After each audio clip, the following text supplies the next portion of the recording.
The honourable member for Timmins, James Bay. Thank you, Mr. Speaker.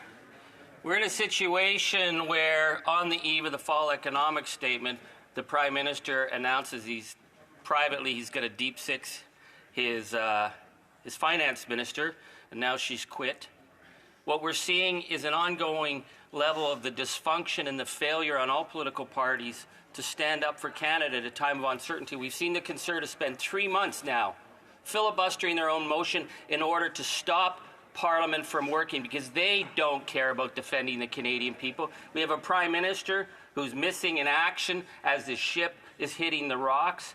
It is really like watching kids in a sandbox throwing sand at each other as the tsunami comes, and everyone's warning that the tsunami's coming, but they'd rather throw sand at each other. The world needs to know whether or not Canada is ready to stand up to Trump. We certainly know that the guy who lives in Stornoway will never show up. But the Prime Minister has failed the Canadian people in a significant way today. The honourable member for Calgary Shepherd. Thank you, Mr. Speaker. So the member said that the Prime Minister has failed, the Deputy Prime Minister has quit, the Housing Minister has quit, and yet still, when it comes time to vote on confidence in the government, you and I know, Speaker, that member and his entire caucus will vote again to support this crumbling government. Yes. Question commentaire, questions and comments. The honourable member from Dufferin-Caledon. Thank you very much, Mr. Speaker. What I'm wondering if the member has any insight into, we've seen that the Deputy Prime Minister and Finance Minister has no confidence in the Prime Minister in this government, but somehow the NDP seems to have more confidence in this Liberal government than the Deputy Prime Minister and the Finance Minister. I wonder if the member has any insights into that.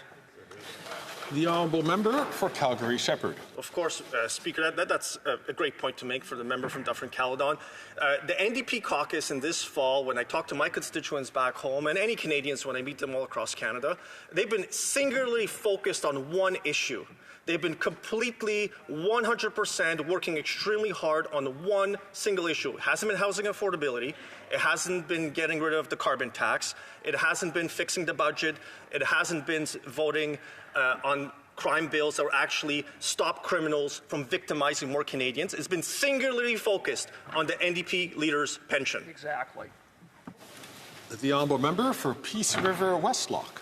Well, thank you, Mr. Chair, and I want to just read a little bit from the resignation letter this morning that was put out by the former finance minister. Our country faces grave challenges. The incoming administration in the United States is pursuing a policy of aggressive economic nationalism, including a threat of 25% tariffs.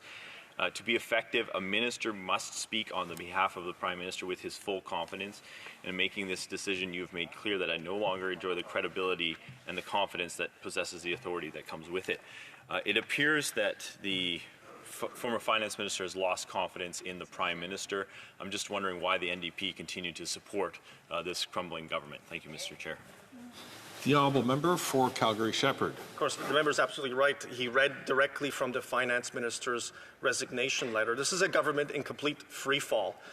On the day of the fall economic statement that they have been touting as this restart, as the answer to all that ails them. The only thing that ails them is their polling numbers. That's really the only thing that they're looking at. And the crumbling leadership of this Prime Minister who's completely out of touch. And it's not us saying it, it's the finance minister saying it. It's a person who had the Deputy Prime Minister title attached to her, the number 2 in the government who chaired the most senior cabinet committees, gone suddenly on the morning of the fall economic statement. And it's not us saying that these are election gimmicks coming up in the fall economic statement. It is in the letters, the finance minister herself who was saying that's what it was going to be. In it herself, she says that they are in it for themselves, that the government is in it for themselves and using the fall economic statement to further its own political interests. And you know who's been there every step of the way to help them out? The NDP caucus. Every single confidence vote making it possible.